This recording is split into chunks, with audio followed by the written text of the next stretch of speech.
जी हां दोस्तों, आज की पहली और बड़ी खबर जिसमें देश के किसानों ने किया राजधानी दिल्ली में चक्का जाम। प्रधानमंत्री नरेंद्र मोदी ने घबराकर पुलिस को किया आगे। साथ ही दोस्तों अगली बड़ी खबर में आपको बताएंगे AIMIM सदर असदुद्दीन ओवैसी ने एक बार फिर से प्रधानमंत्री नरेंद्र मोदी और अमित शाह पर साधा निशाना। कहा मुसलमानों पर सर्जिकल स्ट्राइक करने से पहले चीनी सैनिकों पर करो स्ट्राइक। बताएंगे आपको दोनों खबरें पूरे विस्तार से, लेकिन उससे पहले आपसे अपील है कि वीडियो को अंत तक जरूर देखें और साथ ही वीडियो को लाइक कर चैनल को भी सब्सक्राइब कर बेल बटन दबाकर ऑल नोटिफिकेशंस को भी ऑन कर ले ताकि हर खबर का नोटिफिकेशन पहुंचे आप पर सबसे पहले। आपको बता दें दोस्तों, पिछले दिनों सत्ता में बैठी सरकार ने किसानों के खिलाफ 3 काले कृषि कानून पास कर दिए थे। उसके बाद देश भर के किसानों ने इस काले कृषि कानून के खिलाफ शांतिपूर्ण धरना प्रदर्शन किया, लेकिन इसके बाद भी सरकार ने किसानों की बात नहीं सुनी, जिसके बाद अब देश भर के किसानों ने भारत बंद का ऐलान कर डाला और राजधानी दिल्ली में सरकार और उसकी नीतियों के खिलाफ जमकर धरना प्रदर्शन भी करने का फैसला किया। और आज देश भर के किसान मोदी सरकार के खिलाफ दिल्ली की ओर बढ़ते हुए जमकर प्रदर्शन कर रहे हैं, जिसको देखकर प्रधानमंत्री नरेंद्र मोदी घबरा गए हैं और उन्होंने घबराकर पुलिस को आगे कर डाला है। और इस सरकार की तानाशाही तो देखिए कि आंदोलन करने के लिए किसानों को रोकने के लिए उन पर ठंडे पानी की बौछार की जा रही है। पहले आप ये वीडियो देखिए।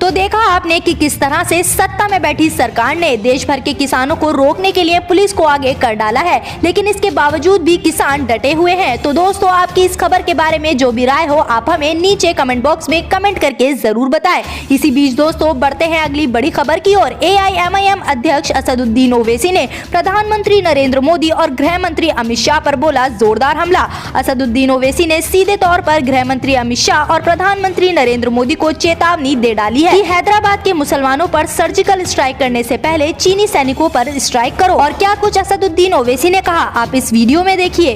बीजेपी का तो मामला ऐसा है कि बल्दिया का इलेक्शन है, डेवलपमेंट की, तरक्की की, विकास जिसको बोलते उसकी कोई बात नहीं इनके पास। अब आज कोई बीजेपी का एक लीडर बोल दिया कि अगर हम हैदराबाद का बल्दिया इलेक्शन जीत गए तो पुराना शहर पाटापट्टनम में सर्जिकल स्ट्राइक करेंगे। हम ओल्ड सिटी में पाटापट्टनम में जो भी तेलुगु में बोलते हैं सर्जिकल स्ट्राइक करेंगे और वहां से पाकिस्तानियों और रोहिंग्यों को निकालेंगे। मैं बीजेपी वालों को बोल रहा हूं पाशा, ये आप किस पे सर्जिकल स्ट्राइक करेंगे? ये तो भारत के लोग हैं ना।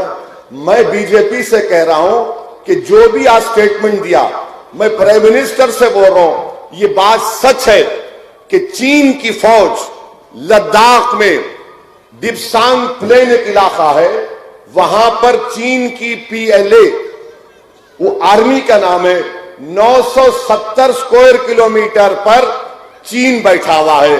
मिस्टर मोदी वहां सर्जिकल स्ट्राइक नहीं करेंगे, मुंह से चीन का नाम नहीं लेंगे, वहां से निकालने की बात नहीं करेंगे और इनके बाकड़े पहलवान जिनके चड्डों में से मोंढे पलट गए हमारे को बोल रहे सर्जिकल स्ट्राइक है।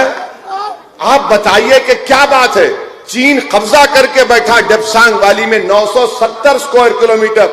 नहीं, हम यहां पर। अच्छा ये बताइए, आपकी हुकूमत है, अमित शाह होम मिनिस्टर है, इतने कमजोर है होम अमित शाह, इतने वीक है। कितने पाकिस्तानी है बताओ? कल 24 घंटे तक तुम्हारे को टाइम दे रहा हूं, बताओ कितने पाकिस्तानी हैं? निकालो, बताओ, लिस्ट बताओ हमको।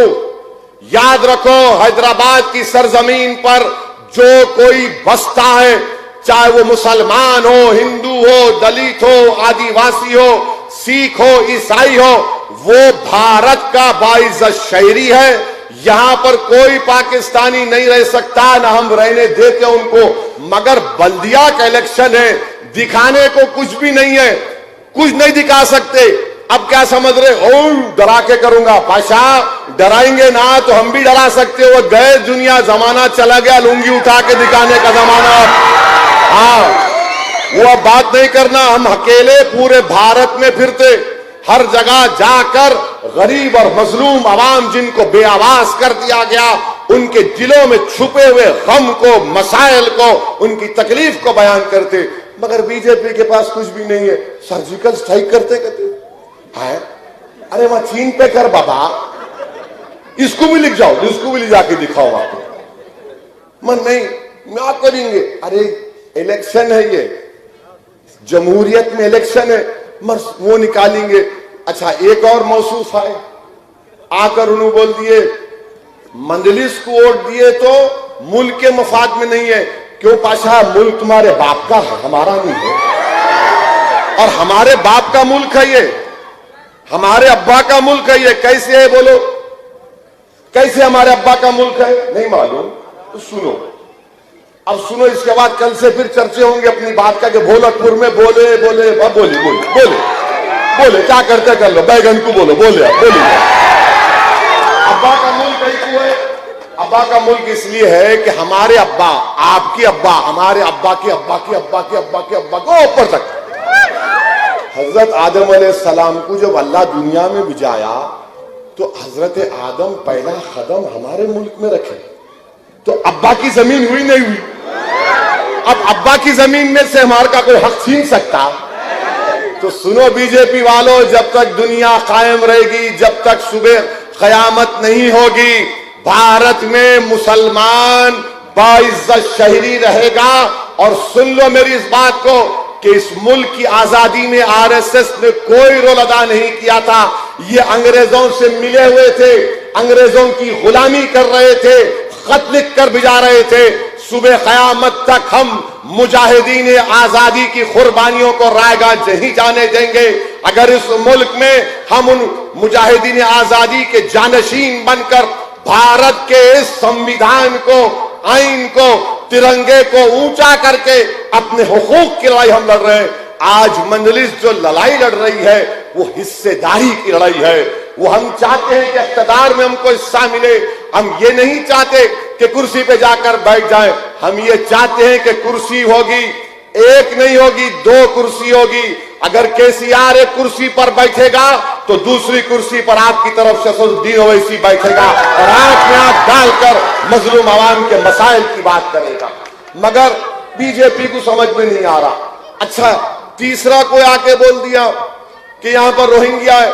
मैं तो कल ही बोला 24 घंटे का टाइम दो, 1000 नाम बताओ होटल लिस्ट में, वो भी नहीं बता सकते, कुछ नहीं बता सकते। किस किस को पकड़ पकड़ के लाके उतार रहे हैदराबाद में, उन्हें आ रहा, इन्हें उतर रहा, उन्हें एक बात, इन्हें एक बात। अरे भाई साहब, ये बल्दिया का इलेक्शन है और आप यकीन जानो इंशाअल्लाह ताला बीजेपी की दाल नहीं गलने वाली है।